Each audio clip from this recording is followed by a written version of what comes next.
Hace muchos siglos decían los hijos de Israel: ¿cómo cantaremos cánticos de Jehová en tierra ajena?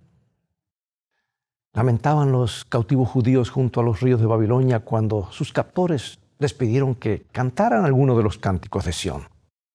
De hecho, ¿cómo podemos cantar y alabar a Dios en medio del sufrimiento y la muerte? ¿Sabes que esta pregunta encarna una de las grandes paradojas del cristianismo? Una vez más, lo esencial aquí es comprender la fuente de alegría y alabanza, Dios mismo. Tener tal entendimiento no significa que Dios nos obligue o programe a cantar sus alabanzas. Por el contrario, si fuera cierto que Dios nos predestina para alabarle, pues el mundo estaría haciendo precisamente eso al unísono. Pero obviamente este no es el caso. Más bien, Dios es la fuente de alabanza por ser quien es, nuestro Creador, nuestro Salvador, nuestro Rey, nuestro Padre, nuestro Juez y nuestro amigo. Él es asombroso. Y un principio básico de la vida cristiana en este mundo es que alabar a Dios en el crisol es posible cuando vivimos una vida continua, no ocasional de alabanza. Y otro principio es que alabar a Dios en tiempos de crisis surge de nuestra relación con Dios, en la que lo conocemos, amamos y confiamos en Él. La lección de hoy destaca dos temas principales. La alegría y la alabanza están enraizadas en nuestra profunda y significativa relación con Dios, como parte de nuestra vida, como estilo de vida. El gozo y la alabanza cristianos no solo son beneficiosos para nuestra salud y para superar los crisoles, sino que también son usados por Dios para salvar a otros. Veamos este tema en más detalles. Este es el momento de buscar tu Biblia. Ve por tu Biblia, en un momento más regresaré.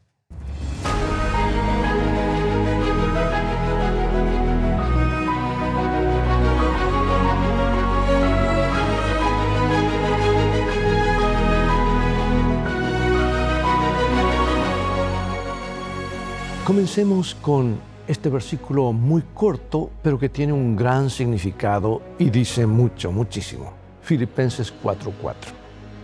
Regocijaos en el Señor siempre. Otra vez digo, regocijaos.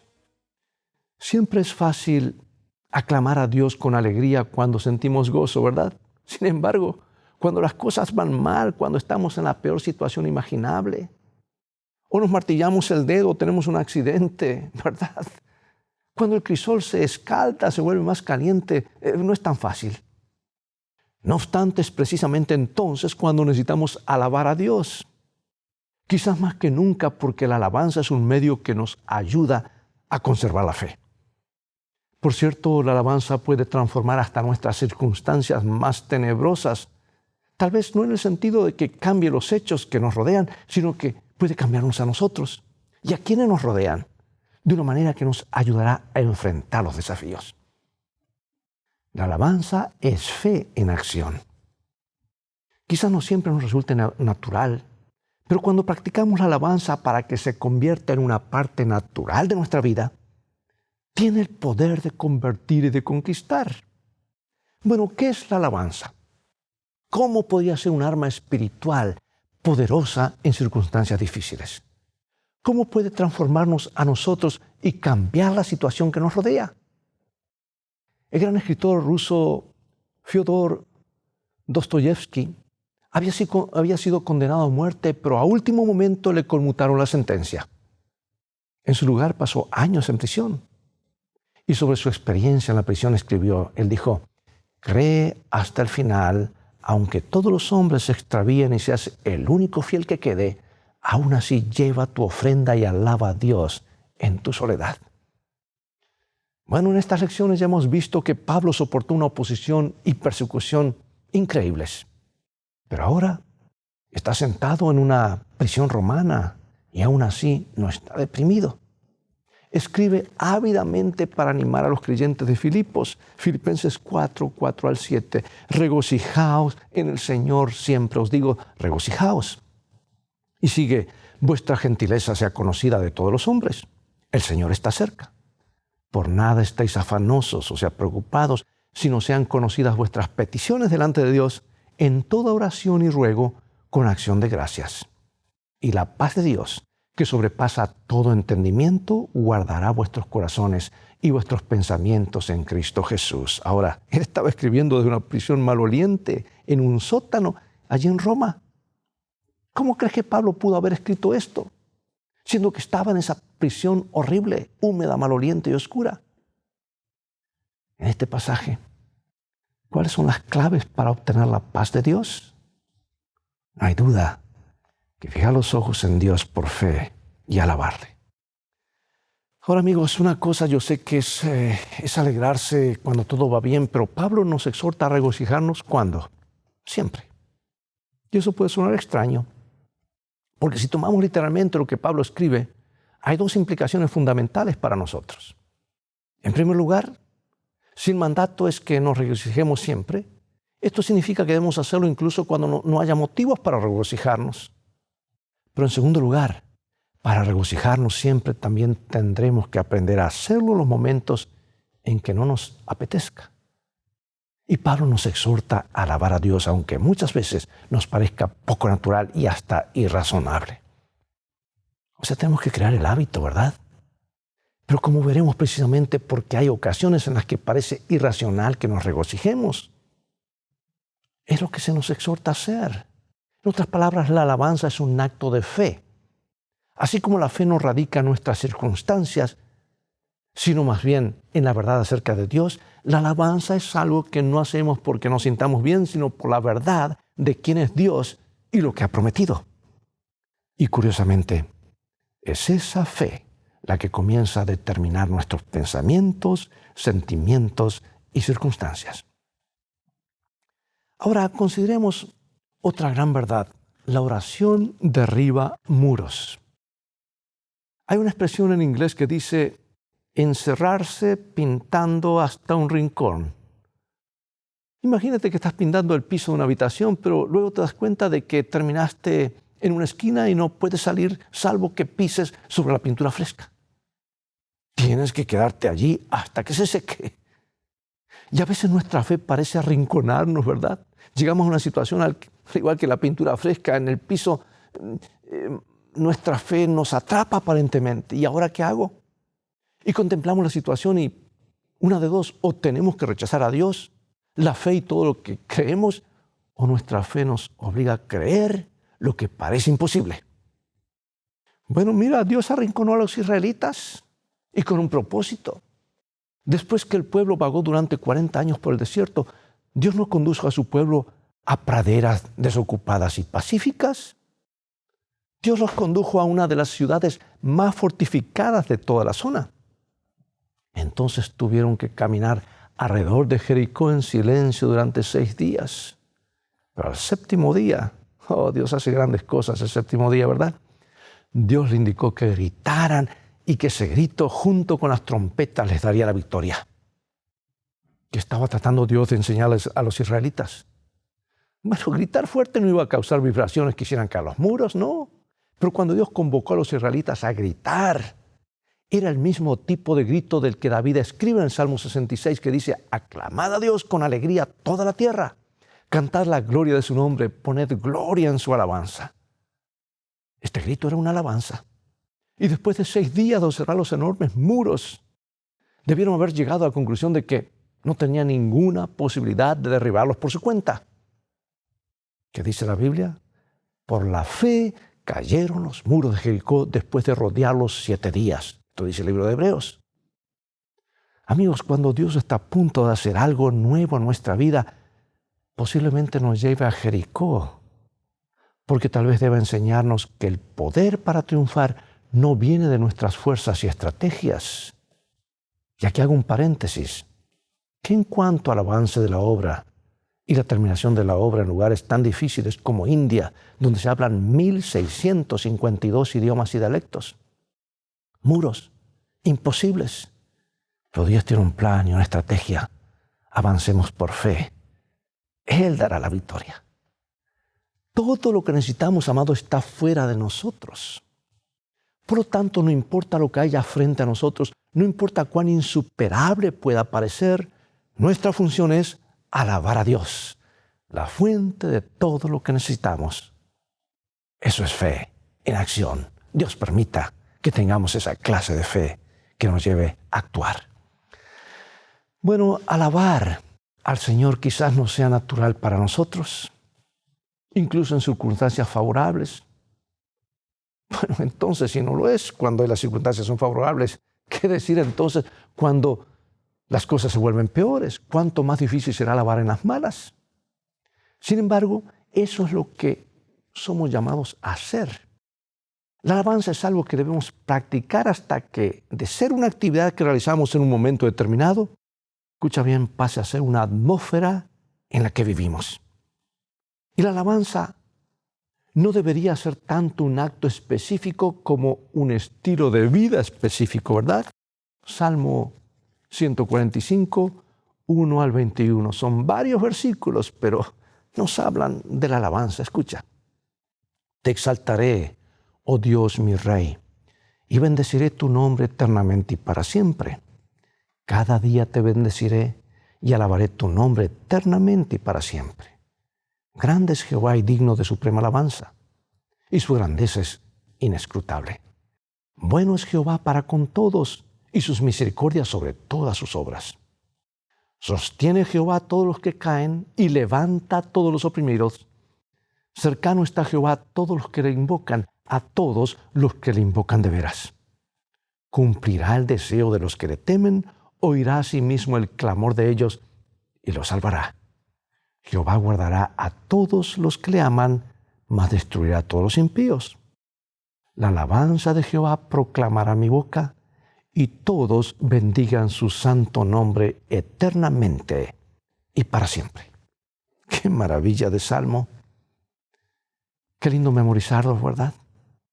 El gran predicador británico Charles Spurgeon escribió un libro titulado La práctica de la alabanza, The Practice of Praise. Está basado en el versículo 7 del Salmo 145. Y mediante este breve versículo, Spurgeon llama nuestra atención a 3 cosas importantes que pueden ayudarnos a desarrollar la alabanza en nuestra vida. Número 1, practicamos la alabanza cuando miramos a nuestro alrededor. Si no miramos a nuestro alrededor para ver la grandeza de Dios, no tendremos ninguna razón para alabarlo.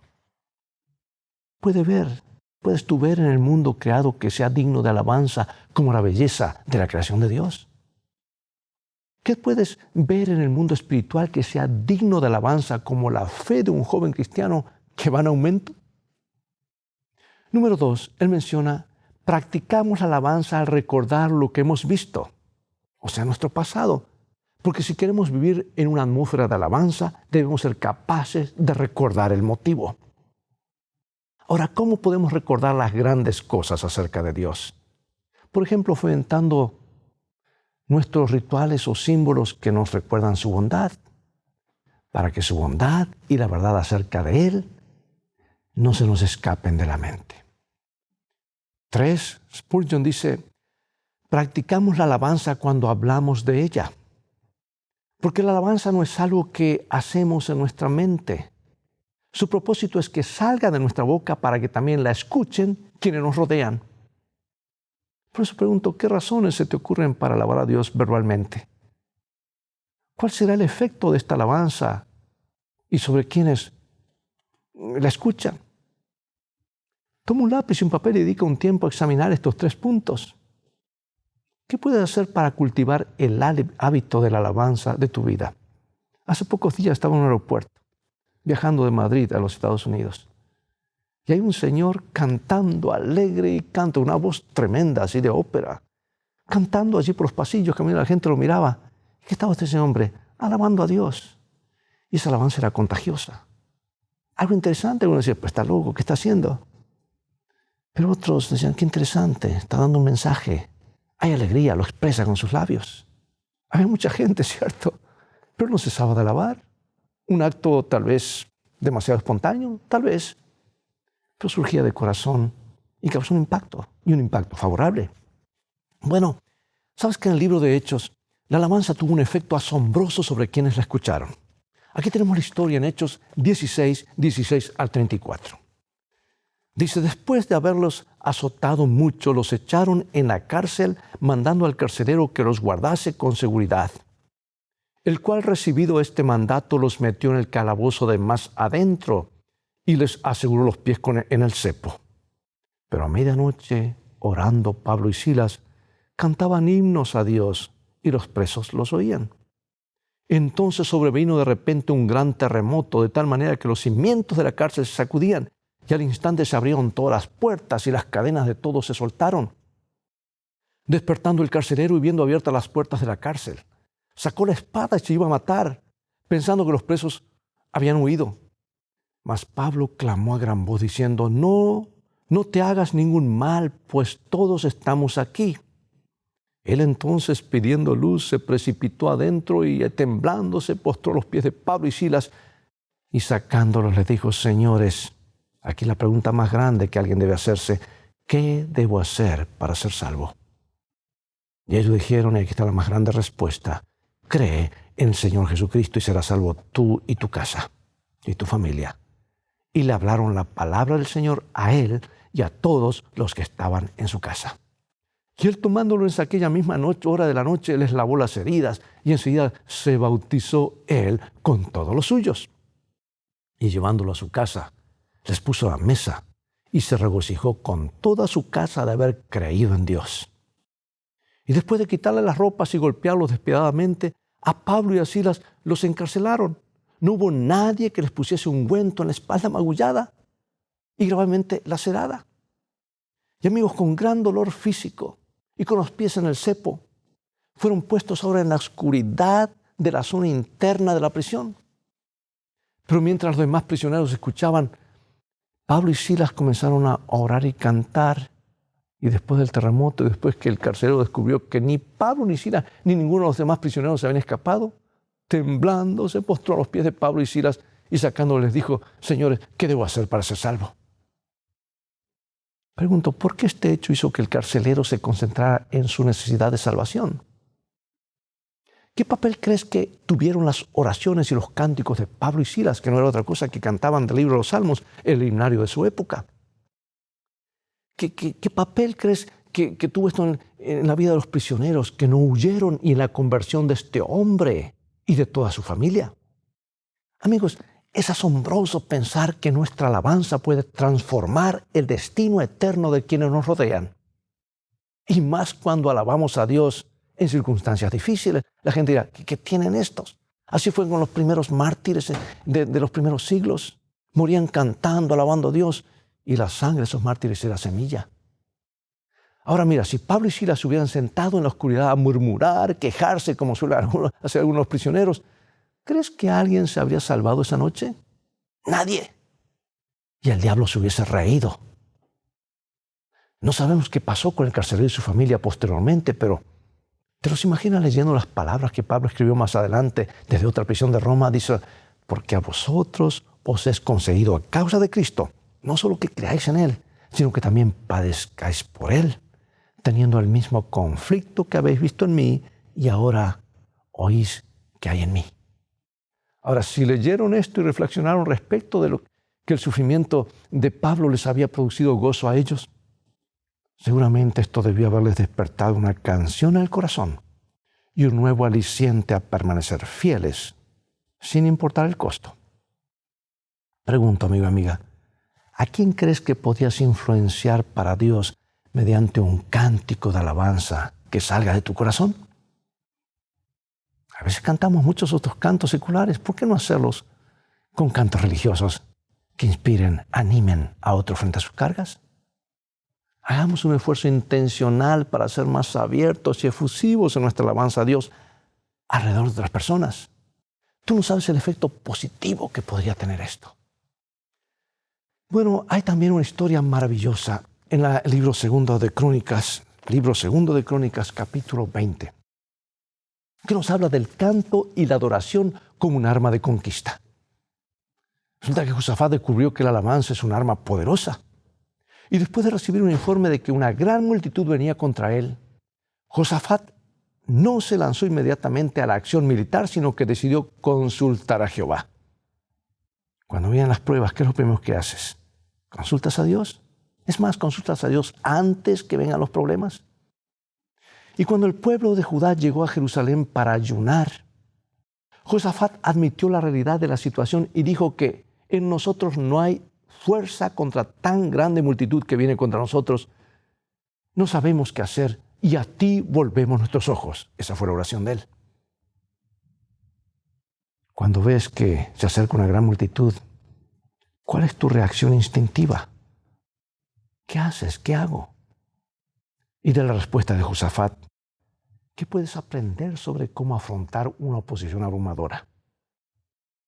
Bueno, el Espíritu Santo descendió sobre Jaasiel y el Espíritu de profecía siempre actúa en el momento de crisis. Creed en vuestro Dios y estaréis seguros. Creed en sus profetas y seréis prosperados. Y Jaasiel hizo este anuncio audazmente. Dice, no habrá para que peleéis vosotros en este caso. Paraos, estad quietos y ved la salvación de Jehová contra vosotros. Oh Judá y Jerusalén, no temáis ni desmayéis.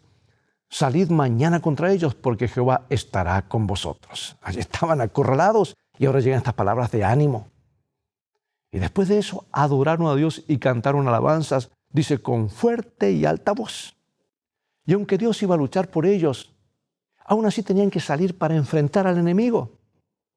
Pero esta no era una marcha común hacia una guerra. Josafat ahora designó un coro para que cantara alabanzas a Dios mientras marchaban. Imagínate, un ejército precedido, mandaron al coro de la iglesia adelante para cantar. Y aquí está, 2 Crónicas 20:22. Y cuando comenzaron a entonar cantos de alabanza, Jehová puso contra los hijos de Amón, de Moab y los del monte de Seir las emboscadas de ellos mismos que venían contra Judá, y se mataron los unos a los otros. Según el autor, Dios intervino en el mismo momento en que ejercieron fe en su promesa al comenzar a alabar el esplendor de su santidad. Amigo, amiga, ¿qué principios espirituales podemos encontrar en esta historia que se pueden aplicar a nuestra experiencia con Dios?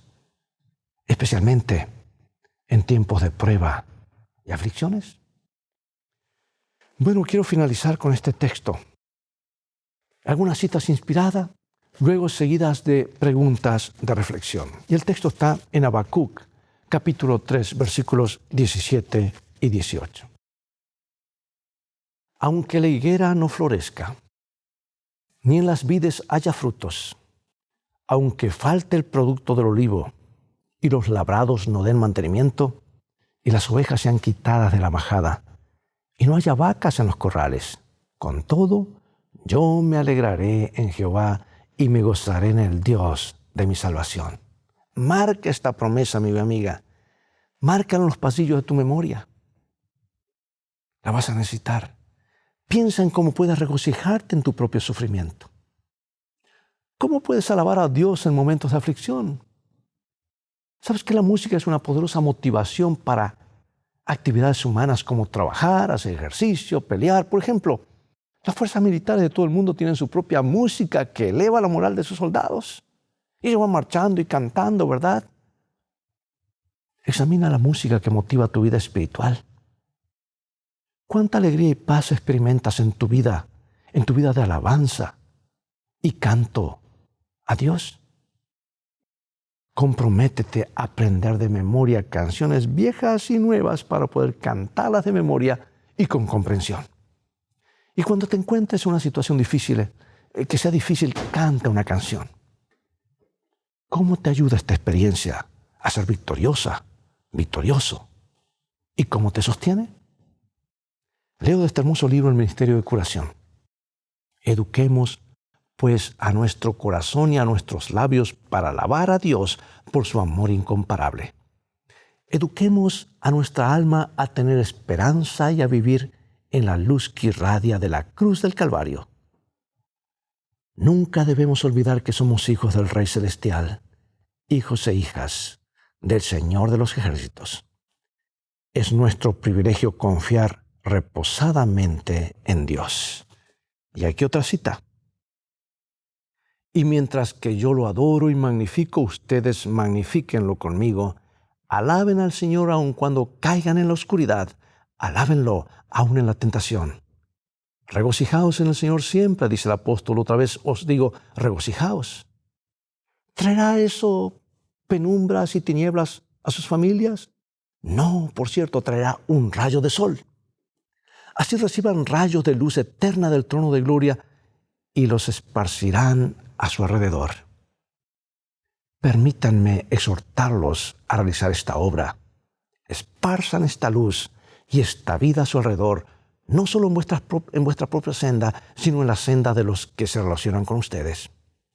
Que su objetivo sea mejorar a los que los rodean, elevarlos, señalarles el cielo y la gloria, y guiarlos a buscar por sobre todas las cosas terrenales los bienes eternos, la herencia inmortal, las riquezas imperecederas.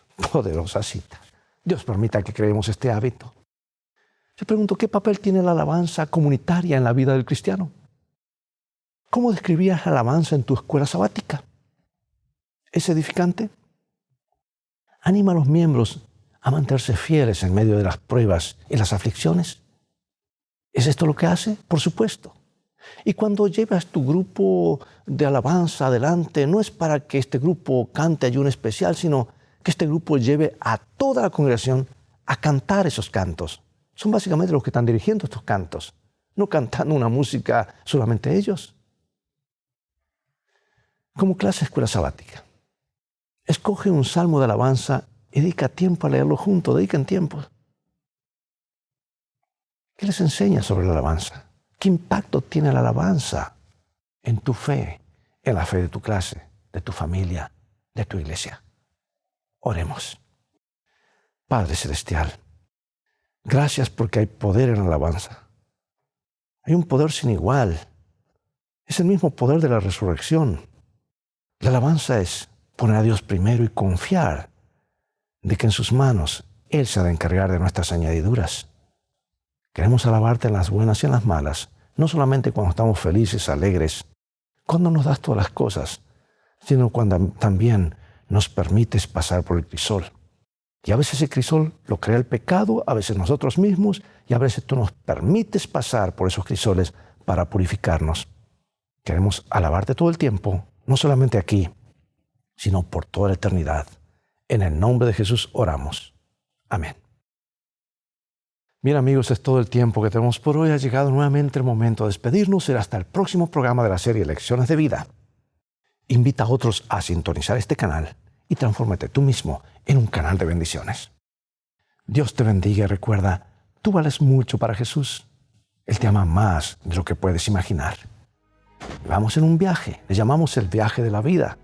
Está cercano, estamos por llegar al destino y las cosas van a terminar bien. Pero ahora más que nada tenemos que ajustar, guiarnos, ser guiados por este mapa, por este GPS que es la Biblia y tener a Jesús como nuestro guía. Dios te bendiga. Maranata.